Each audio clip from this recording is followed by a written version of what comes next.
주일 새벽에 오신 여러분들을 주님의 이름으로 환영하고 축복합니다. 오늘 우리가 이 본문의 말씀을 볼 때 참 이렇게 문나세와 이렇게 아몬이 나오게 되는데, 그 아버지 히스기야가 참 이렇게 할아버지 히스기야가 참 이렇게 얼마나 위대한 왕이었습니까? 그렇죠? 엄청난 왕이었죠.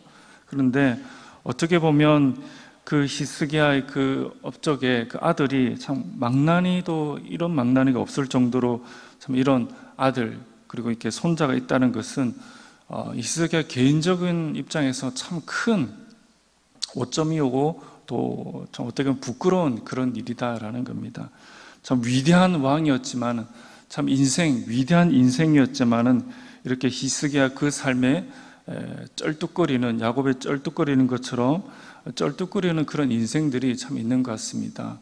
이걸 통해서 좀 하나님 앞에 우리는 교만할 수 없다라는 것을 한 번 더 보게 되는 것 같습니다. 히스기야가 참 기도함을 통해서 15년의 생명을 연장했지만 그것을 가지지 않았더라면 참 어떻게 되었을까? 좋은 것으로 마무리되었을 텐데 하는 그런 아쉬움이 있음과 동시에 모든 인생은 하나님 앞에 완벽할 수 없다, 쩔뚝거리는 쩔뚝거림이 반드시 있다라는 것을 보게 되면서 하나님 앞에 우리가 겸손하게 하나님과 동행하며 자만하지 않고 나아가야 될 필요가 있다라는 것을 우리가 한 번 더 보게 되는 것 같습니다. 오늘 말씀을 보게 되면 히스기야 아들 문나세는 12살이죠. 참 어린 나이에 왕위에 올라서 또 55년 동안 재위하는 참 놀라운 그런 일들을 보게 됩니다. 12살에 올라서 55년 동안 재위하게 되죠. 그래서 우리가 오늘 본문의 말씀은 이 문나세가 하나님 앞에 참 악을 행하는 그런 모습들을 볼 수가 있습니다. 그래서 그런 면도 있겠지만은 이 55년이라는 그 재위 동안 계속 이 문나세가 왕으로 있었다라는 것은 외적으로 보면 나라에 전쟁이 없었다라는 것을 보여주고 있는 거죠. 전쟁이 없음을 통해서 55년 동안 이렇게 긴 세월 동안 재위를 할 수 있었고, 또 어떻게 보면 백성들의 삶이 안정적으로 이렇게 있었다라는 것을 반증한다라고 성경학자들은 말을 하고 있습니다. 그래서 문나세는 악을 치달아 갔지만은 그가 55년 동안은 전쟁도 없었고 또 안정적인 그런 삶을 이렇게 살았다, 백성들이. 그런데 성경은 문나세의 치적을 이렇게 긍정적으로 오늘 본문의 말씀처럼 표현을 하지 않는다라는 것이 중요한 포인트다라는 거죠. 외적으로 볼 때 세상 사람이 볼 때는 그래 뭐 정치 잘했네, 안정적이네 라고 말할 수 있지만 하나님 입장에서는 긍정적으로 평가하지 않는다라는 것이 중요하다라는 것입니다. 우리가 이 세상 살면서 누구의 평가가 중요한가라는 것을 다루고 있죠. 55년 동안 이 성경에는 이 문나세의 좋은 점도 있지만 세상적인 측면을 전혀 부각시키지 않습니다. 오직 어떻습니까? 하나님 입장에서 그가 신앙생활을 어떻게 했는가, 그가 하나님 앞에 어떻게 살았는가 라는 것이 중요한 포인트로 드러난다라는 거죠. 55년 동안에 그런 세상적인 관점은 전혀 드러나지 않는다라는 겁니다. 처럼 하나님께서 우리를 바라볼 때 무엇이 우리의 평가의 대상이 되겠는가 라는 것을 보여주고 있다라는 거죠. 이 문나세는 전혀 하나님을 찾지 않는 그런 모습들을 볼 수가 있습니다. 여호와 보시기에 악을 행하며 이방 사람들에게 가증한 일을 따르는 그런 모습들을 볼 수가 있죠. 뿐만 아니라 열왕기하 21장 3절과 9절에 보면 아합의 행위처럼 행하였고 바알 제단을 세우고 여호와의 성전에 해와 달을 섬기는 제단을 설치하고 아세라 목상까지 세웠습니다. 어떻게 보면 이 문나세가 신상 세우는 것이 취미인 것 같아요. 그냥 신상을 무작배로 세웁니다. 엄청나게 세웁니다. 그냥 취미인 것 같습니다. 그렇죠? 근데 하나님께서 이런 아합의 모습을 비판을 하시고 하나님께서 아합을 심판하시죠.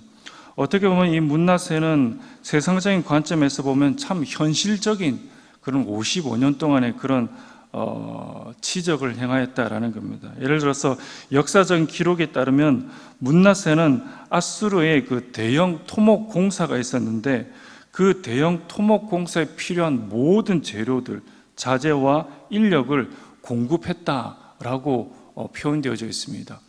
그 당시 아수르는 강대국이었죠. 그래서 아수르에서 대형 토목 공사가 있으니까 어떻습니까? 문나세가 잘 보이게 해서 자재, 인력 모든 것들을 다 이게 동원했죠.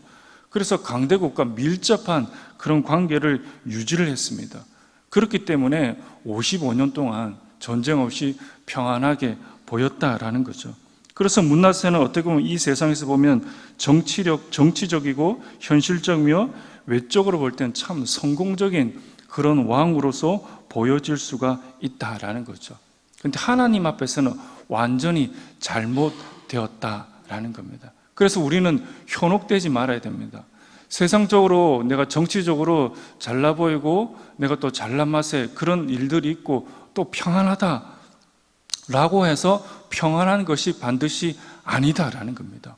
오늘 성경은 계속해서 거듭 말을 하면서 하나님의 백성으로서 어떻게 살아야 되는가라는 것이 최종 판결이며 하나님 보시기에 평가다라는 것을 보여주고 있죠. 이스라엘은 강대국보다는 하나님과 친밀해야 하는 나라다라는 거죠. 이 정체성을 주님께서 우리들에게 보여주고 있습니다. 동일하게 하나님께서 우리들에게 정체성을 보여주고 있죠. 너의 정체성이 무엇이냐? 그리고 너가 주목하며 추구해야 될 것이 무엇이냐라는 것을 주님께서 우리들에게 보여주고 있다라는 겁니다. 그래서 어떻게 보면 세상의 기준을 내가 다 가지고 있다고 해서 그것이 최종의 평가가 되지 않는다라는 겁니다. 그 세상의 평가는 고작해야 길어도 100년이다라는 겁니다. 우리에게는 영원한 평가가 있다라는 것을 보여주고 있죠. 55년 동안 세상적인 관점에서 문나세는 참 잘했습니다.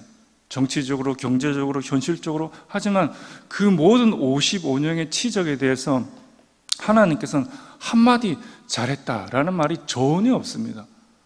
하나님 보시기에 그릇된 우상 숭배에 대해서, 하나님에 대해서 집중하지 않았던 것에 대해서 오늘 성경은 그대로 이 문나세를 평가하고 있다라는 거죠.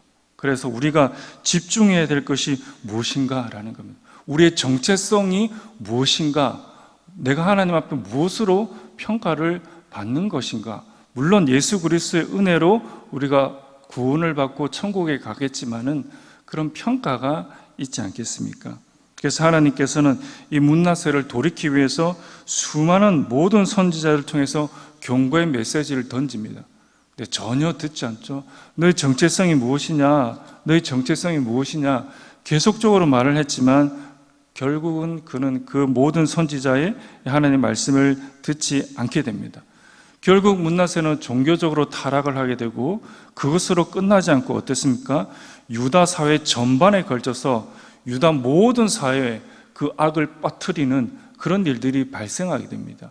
우리가 정체성을 잃을 때 내 개인적인 타락뿐만 아니라 내 주위에도 이런 타락이, 사회 전반에도, 내 삶 전반에도 이 타락이 반드시 반영된다라는 것을 보여주고 있다라는 것입니다.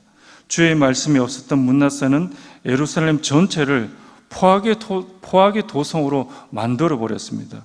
부르짖음이 가득한 도성으로 바뀌어 버리게 만들었습니다. 이처럼 나의 정체성을 잃었을 때 이런 일들이 발생하게 되고, 그 아들 아몬 역시 왕으로 등극했지만 2년 만에 죽게 되는, 그 신하들에게 죽게 되는 정말 비참한 최후를 맞이하게 되었습니다.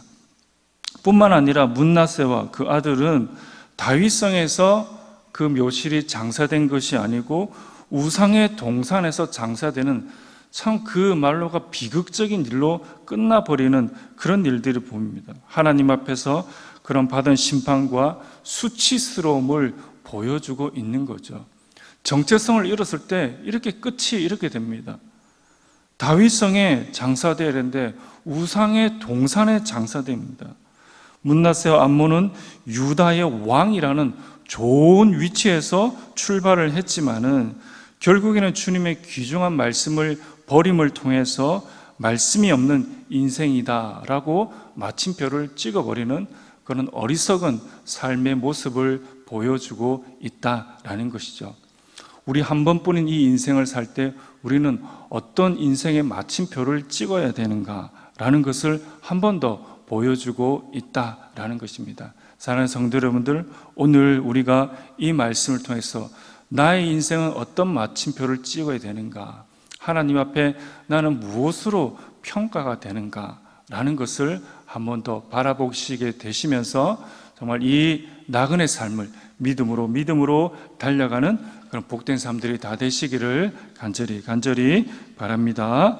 오늘 화면을 보시고 기도 제목을 함께 읽도록 하겠습니다. 세상의 가치관에 휩쓸려 주님과 멀어지지 않게 하옵소서. 주의 말씀을 삶의 중심에 두고 주님의 뜻대로 살아간 것이 참된 복임을 깨닫게 하옵소서. 아멘. 기도하겠습니다.